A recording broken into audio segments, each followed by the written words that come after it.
Bueno, bienvenidos a una nueva edición de Intentando usar materiales complementarios para las clases de contemporánea.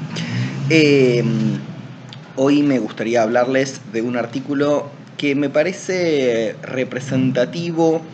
de cierto tipo de problema y de cierto tipo de reacción frente a la tematización del carácter condicionado desde el exterior que tiene el pensamiento, según el marxismo, según el psicoanálisis, según diferentes teorías.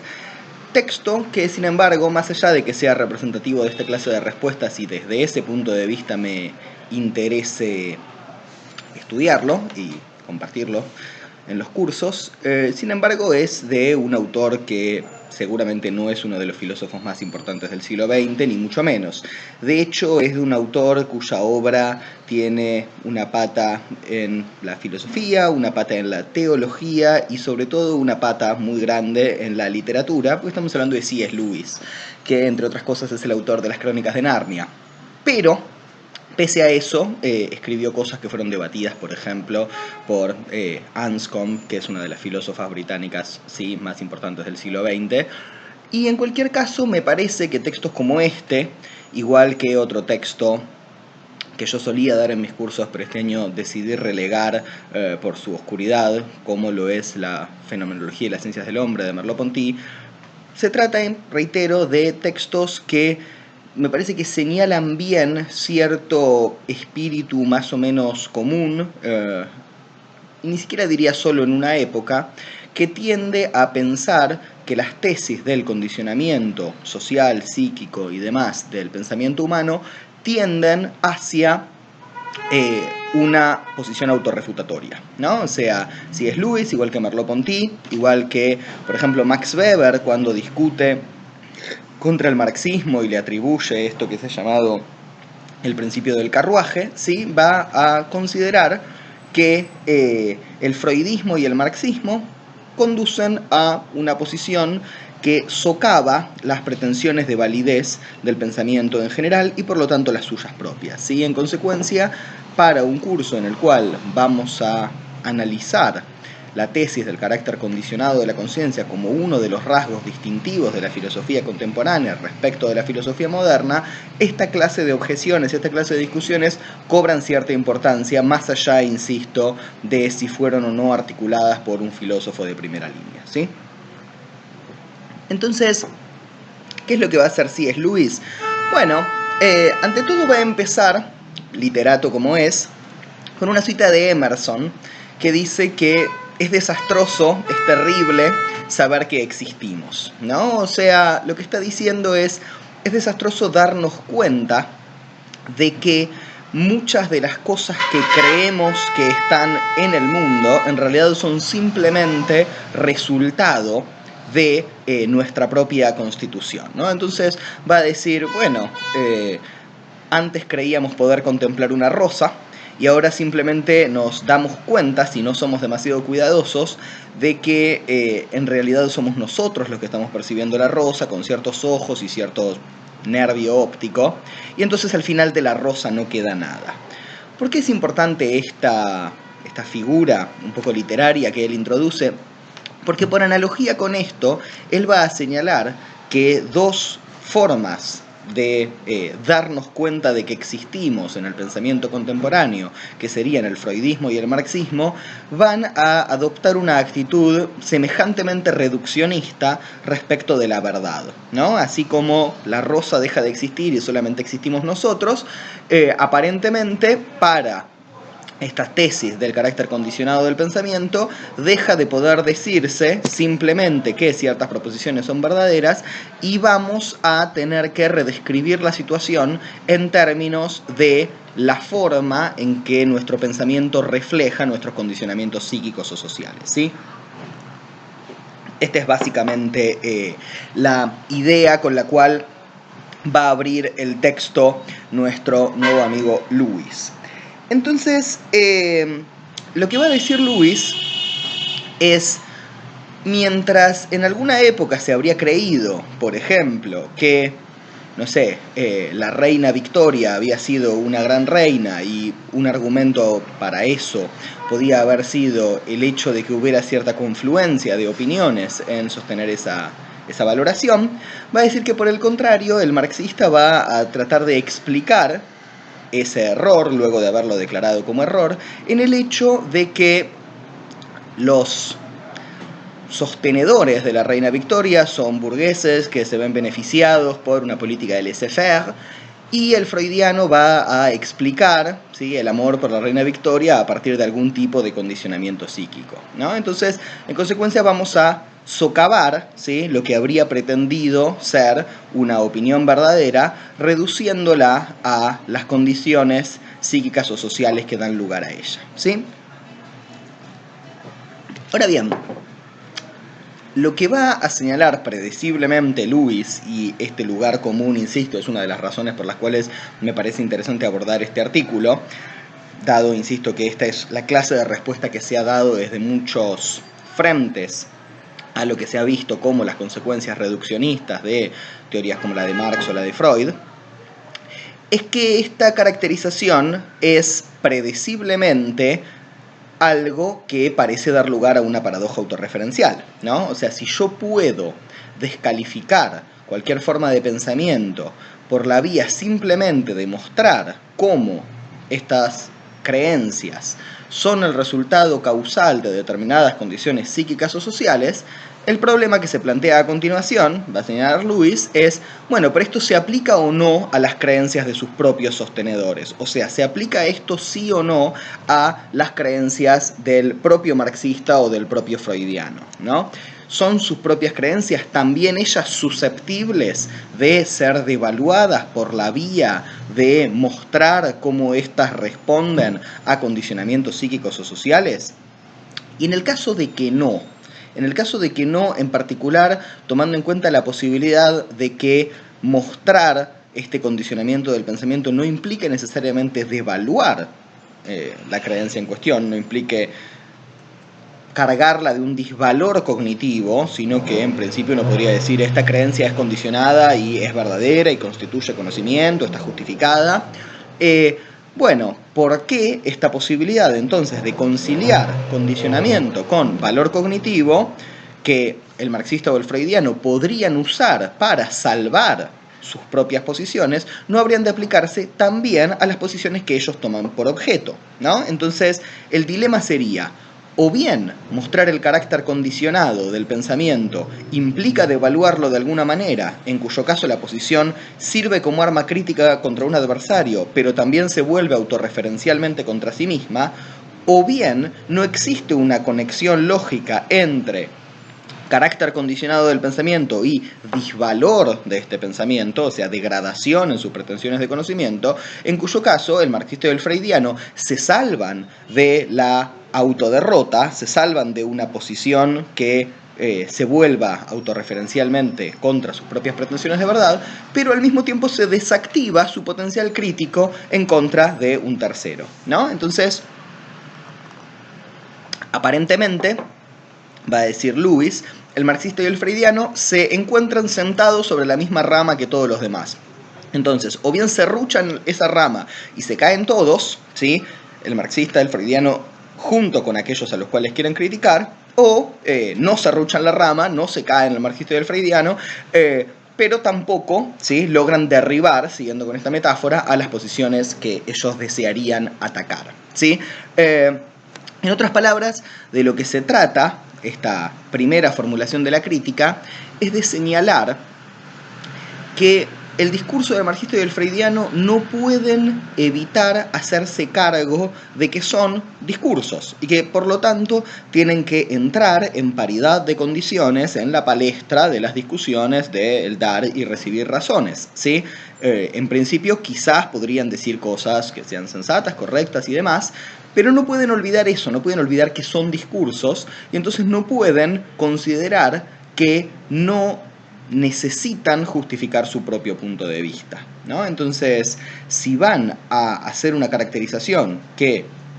devalúa todas las posiciones teóricas, bueno, entonces tienen que aceptar que la suya va a correr la misma suerte, ¿sí? De eso se trata entonces la primera formulación de la crítica, de la presentación de este dilema. Punto que es interesante, si comparamos, por ejemplo, con otras formulaciones de esta crítica en términos de autorreferencialidad, como la que encontrábamos, les decía, en Merleau-Ponty, porque Merleau-Ponty en ningún momento parece considerar la posibilidad, y por eso digo que acá hay un dilema, y en Merleau-Ponty no,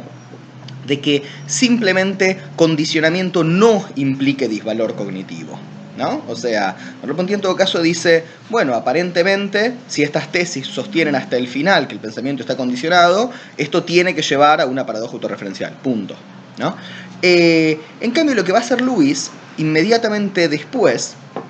es justamente atacar como una forma de falacia genética, esta tesis según la cual señalar el carácter condicionado del pensamiento sería suficiente para mostrar por qué este pensamiento queda devaluado, ¿no? Entonces, lo que va a hacer razonablemente, pero ya vamos a ver que la razonabilidad no le dura todo el artículo a nuestro amigo Lewis, es decir, bueno, pero exactamente por qué es que se supone que deberíamos creerle al marxista o al freudiano cuando sostiene esta tesis de que el pensamiento en tanto condicionado se encuentra devaluado, ¿no? Porque va a decir, bueno, supongamos algún tipo de creencia de la que yo podría llegar a sospechar que es probablemente falsa en virtud de que es sospechosa por sus orígenes psicológicos, ¿no? O sea, toma un ejemplo de lo que podríamos considerar, la traducción del inglés no es muy estándar, pero se lo suele traducir como pensamiento desiderativo, o sea, wishful thinking, ¿no? Entonces dice, bueno, supongamos que yo creo tener cierta cantidad de dinero en el banco, pero al mismo tiempo podría ser que esta creencia sea simplemente un caso de pensamiento desiderativo, ¿no? O sea, simplemente un caso en que creo lo que me gustaría creer, ¿no? Entonces va a decir Lewis, y el ejemplo está probablemente elegido como para inclinar la cancha a su favor, va a decir, bueno, no hay forma de que yo me llegue a enterar de si efectivamente esto es pensamiento desiderativo o no, hasta que yo cuente el maldito dinero, ¿no? O sea, si yo llego después a contar y me entero de que tengo menos dinero del que creía tener, bueno, voy a poder en un segundo momento preguntarme cómo es que pude haber sido tan tonto y haber pensado que tenía más plata de la que en rigor tenía,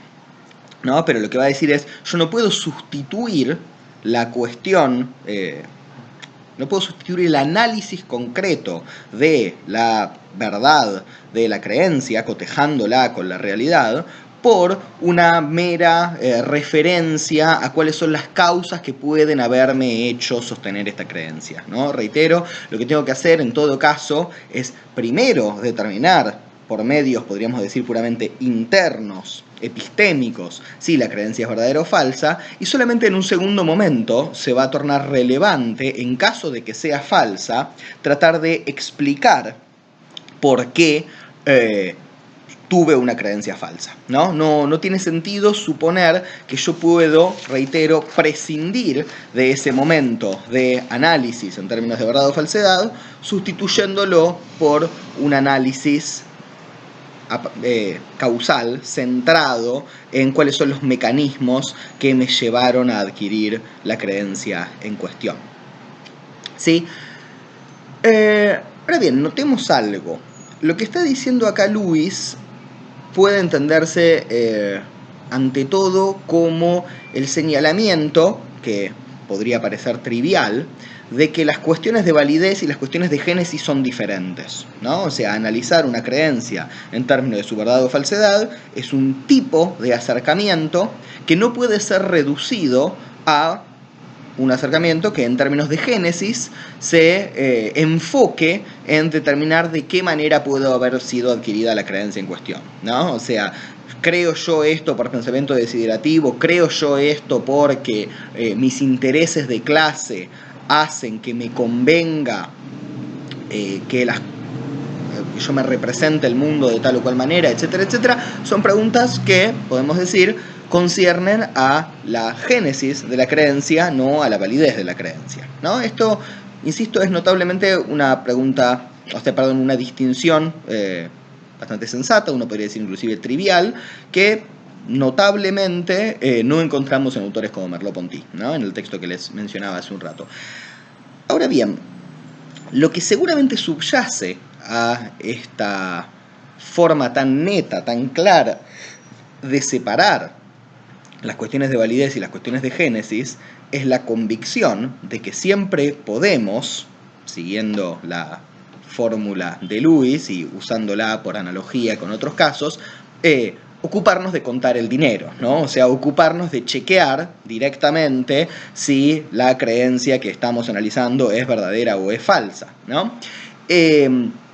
Pero esto parecería pasar por alto la posibilidad de que haya circunstancias en las cuales básicamente no podemos más que, por ejemplo, confiar en la autoridad epistémica de un tercero, ¿no? Y en esos casos no parece en absoluto alocado suponer que determinadas consideraciones genéticas acerca de cómo se produce, cómo circula, etcétera, determinado discurso, efectivamente pueden ser relevantes para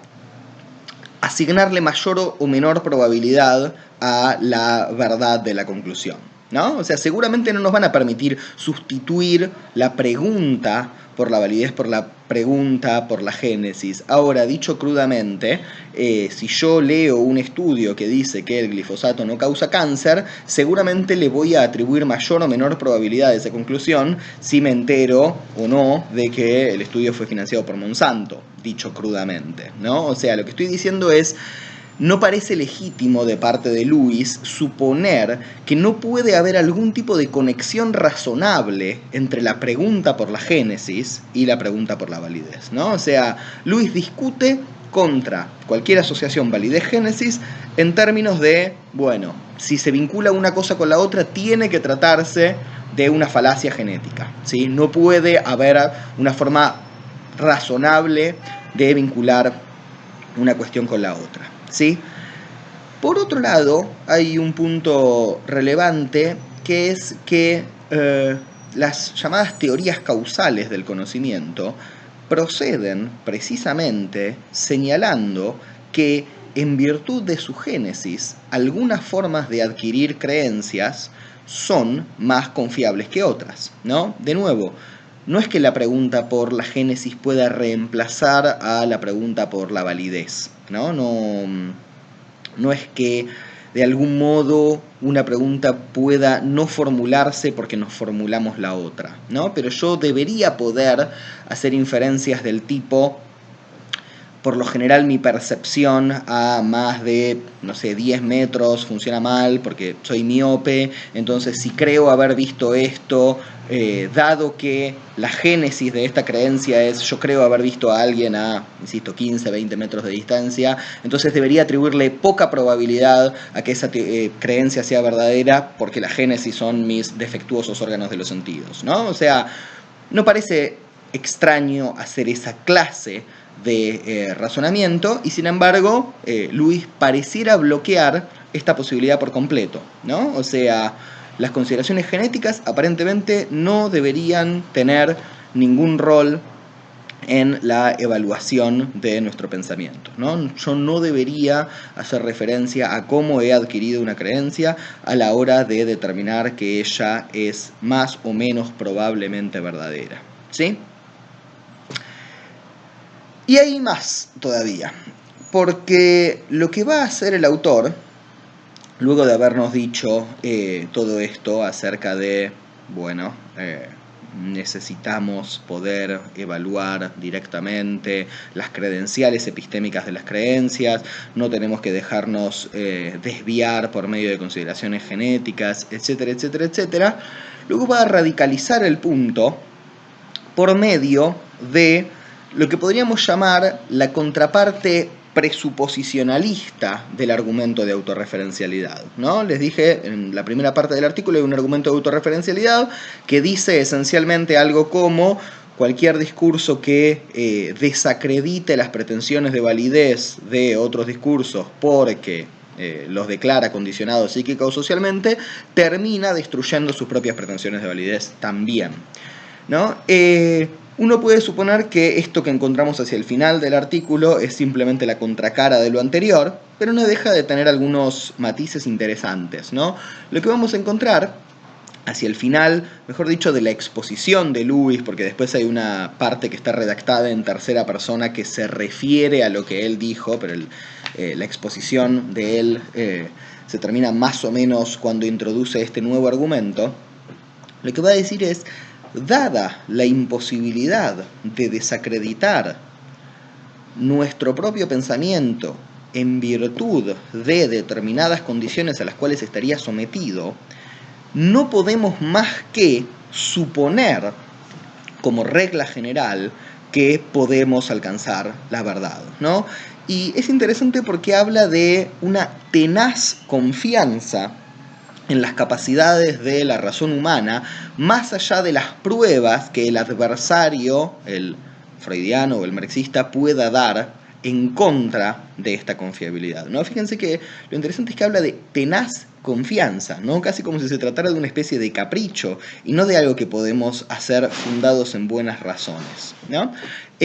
Seguramente hay una muy buena razón que es, según Lewis, que de lo contrario nuestra posición sería autorrefutatoria. Si yo digo, bueno, no podemos conocer la verdad, entonces tampoco podemos conocer la verdad de que no podemos conocer la verdad, ¿no? Pero notablemente él no niega que el adversario tenga pruebas, ¿no? Tenga algún tipo de evidencia en la cual fundarse, y pese a eso dice, bueno, yo tengo que poder confiar tenazmente en el valor de la razón humana, ¿no? Fíjense que ya no habla solamente de discursos o de sistemas de pensamientos o de creencias, sino, si se quiere, un nivel más básico, como si estuviera hablando de facultades cognitivas, ¿no? Esto es muy similar a un argumento que también podríamos llamar presuposicionalista, que encontramos en Ernest Sosa, un argumento que él llama trascendental y que está en un libro del 2011 o 2010 llamado Knowing Full Well, que es el argumento del incapacitex o del disablex, que funciona básicamente como un experimento mental, ¿no? Sosa dice: bueno, supongamos que usted ha aceptado formar parte de un experimento de psicología cognitiva en el cual usted va a hacer la prueba de tomar una pastilla llamada Disablex, o sea, Incapacitex, que va a hacer que usted sufra alucinaciones, tenga pseudo recuerdos, razone mal, etcétera, etcétera, cosa que básicamente va a hacer que todas sus funciones cognitivas en general sean poco fiables, ¿no? O sea, va a ser una especie de colapso cognitivo, al menos durante algunas horas, ¿no? Bueno, resulta ser que en algún momento, al cabo de no sé cuántas horas, ustedes se encuentran frente al papel que indica que ustedes firmaron el consentimiento informado para formar parte del experimento, encuentran unas cuantas fotos de ustedes formando parte del experimento, un video donde se los ve tomando esta pastilla de Incapacitex y diciendo incoherencias después, y tienen el fuerte recuerdo de que efectivamente tomaron Incapacitex y que todo esto que está registrado sucedió. La pregunta de Sosa es: ¿pueden entonces ustedes concluir que tomaron Incapacitex? La respuesta de Sosa es no, en absoluto. ¿Por qué? Porque lo único que los podría llevar a apoyarse razonablemente sobre algo así como pruebas de que tomaron Incapacitex es el supuesto de que no lo tomaron, porque solo bajo el supuesto de que no lo tomaron es que ustedes pueden considerar que lo que perciben, lo que recuerdan, etcétera, etcétera, es fiable, ¿no? No digo que el argumento sea concluyente, creo que se puede discutir mucho acerca de este argumento. Estoy en eso, a todo esto, pero es interesante porque nos muestra, igual que en el caso de Lewis, esta idea de tenaz confianza en nuestras capacidades, ¿no? La idea de decir, bueno, dado que vamos a ser nosotros los que vamos a tener que evaluar la evidencia, ¿no? Inclusive la evidencia, la presunta evidencia en contra de que la razón humana es confiable, nosotros no podemos más que presuponer que la razón humana efectivamente es confiable, ¿no? Esto es entonces algo definitorio de la posición de nuestro amigo Lewis. Entonces, un argumento de autorreferencialidad contra el reduccionismo que él cree ver en las posiciones de Freud y de Marx o de sus seguidores, complementado con un argumento presuposicionalista acerca de cómo no podemos más que asumir que efectivamente conocemos la realidad, alcanzamos la verdad, o como lo digamos, ¿sí? Las formulaciones son un poco laxas en este punto, ¿sí?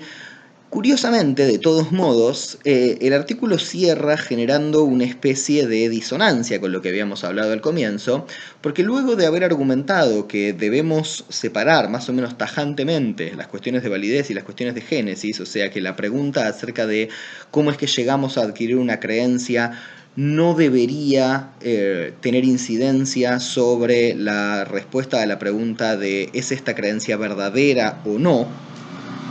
Lewis dice, bueno, y el gran problema que tienen en última instancia posiciones como el marxismo y el freudismo es que consideran que nuestro pensamiento no responde a razones sino a causas. Y si responde a causas en vez de a razones, entonces nuestro conocimiento no puede tener ningún valor.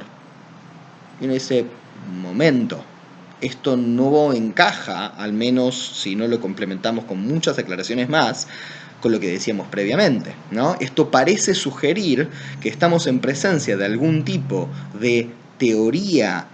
que se enfoca en la génesis de las creencias y que considera que las creencias que fueron adquiridas por vía de reflexión racional tienen un estatuto epistémico privilegiado, mientras que las que responden a meras causas, ¿no? Que no fueron adquiridas por medio de la mediación de la razón, tienen algún estatuto epistémico degradado,